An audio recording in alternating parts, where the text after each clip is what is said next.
stability in our team. Get a good coach, encourage these coaches, let them be, give them like a 5-year contract, and then see what they can do. And I'm telling you, they will give us results. I totally agree with you.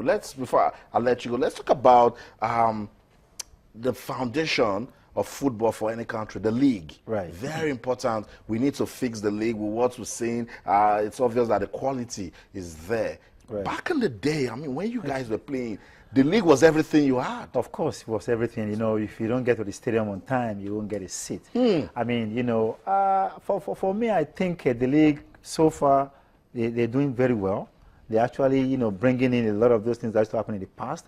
But, the thing we need to put on the table right now is to have a good technical group, committee of the federation that can formulate policies for a way forward for Nigerian football. Right. You must give them the support. You must give, they must be able to, for example, you go to Lagos, you go to Kaduna, some coaches playing 4-4-2, some is playing 4-3-3, different kinds of formation here and there.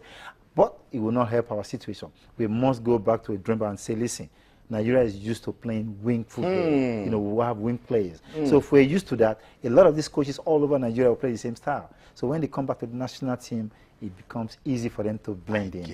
And that is the thing we need to do with the technical committee of the federation. That's right. That means the technical committee can say, oh, shooting stars, they play to, what we play in the national team, so we can easily work with their players. Exactly. And that's what we see in Italy. Everywhere that's what we see in Holland, in Germany. Everywhere I totally agree with you. The technical committee formulates the policy, they come around and they impart the knowledge to all the coaches all over, even grassroots as well. When you talk about the grassroots football, you must have a policy, you must have a system whereby all these coaches follow, and that will translate to the national team, and then you get results from there. Why have you been following what's going on with Ikorodu United? Of course I have. I've been following the league. I know when they had their launch, I was actually there as well. So what's wrong with the team? Well, I'll be honest with you. I think for me personally, I'm not sure they did their preseason very well, because you must, playing in the Premier League, you must go and look for right players, and then you must be prepared. I'm not sure they played enough friendly games. I'm not sure they had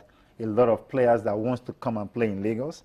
I'm not sure they've gone around to pick. I mean, that's my personal opinion anyway.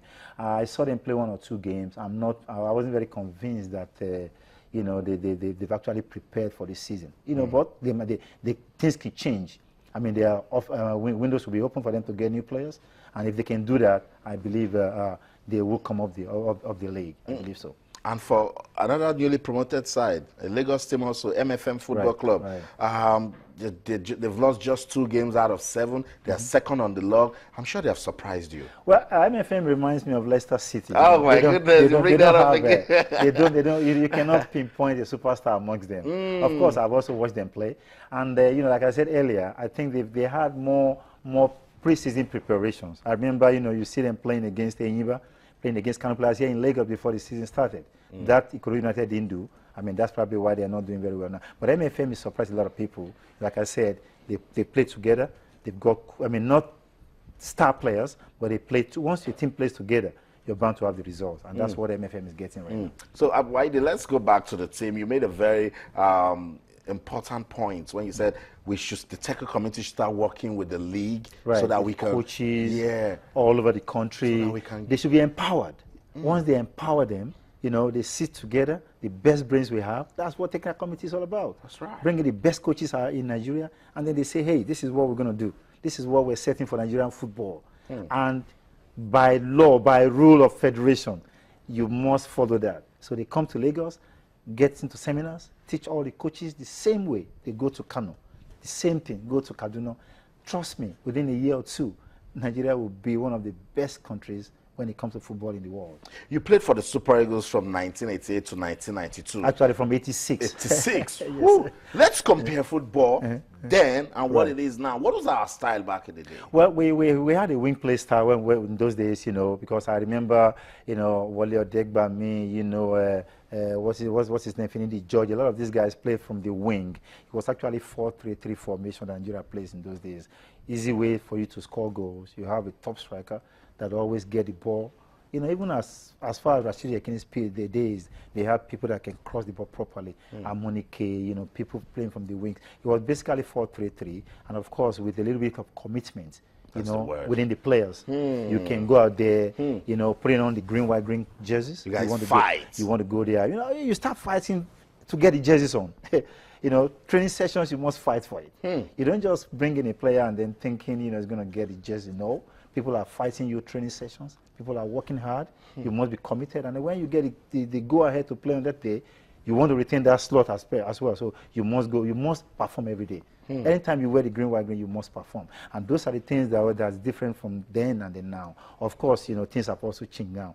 You must respect these players as well. They're professionals now. That's right. They get paid by the club big time.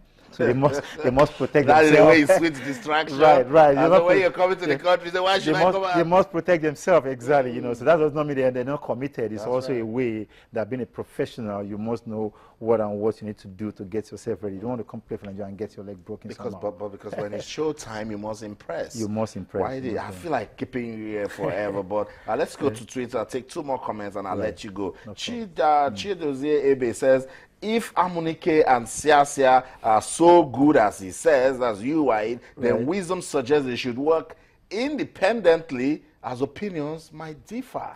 Well, I'll be honest with you, best coaches sometimes don't work independently. You know what I'm saying? We've had in the past where you have, a collection of good coaches. Situation we have right now warrants that we bring the best brains together. We had a sudden change in coach. I mean, the federation didn't have time. They've done the best they can, bring these guys together for now. I mean, I'm not saying you should leave both of them to work all throughout. If they can get past Egypt, I believe both of them are very good. They've got the experience, they've got the knowledge, and they can get us to the next level rather than looking for a foreign coach. That's right. I totally agree with you. Right. I think I can let you go now. Thank you so much, Waide Akani, for coming pleasure. around. Always a delight Anytime, to have you come around to talk sports with us. So that's it. Former Nigerian international Waide Akani. He's been talking to us about that crucial game between the Super Eagles of Nigeria and the Pharaohs of Egypt. It didn't just stop there. It also took us back to the day when football in Nigeria was really admirable, and of course the league also contributed to it. We'll still stay with the league. Let you see some highlights from match day 7 of the Nigeria Professional Football League, and when we come back, my colleague Yemi Adebayo will be joining us to talk about match day 8 and all of these investigations still going on in FIFA. Sports Tonight on Channels TV. Don't go anywhere. Stay.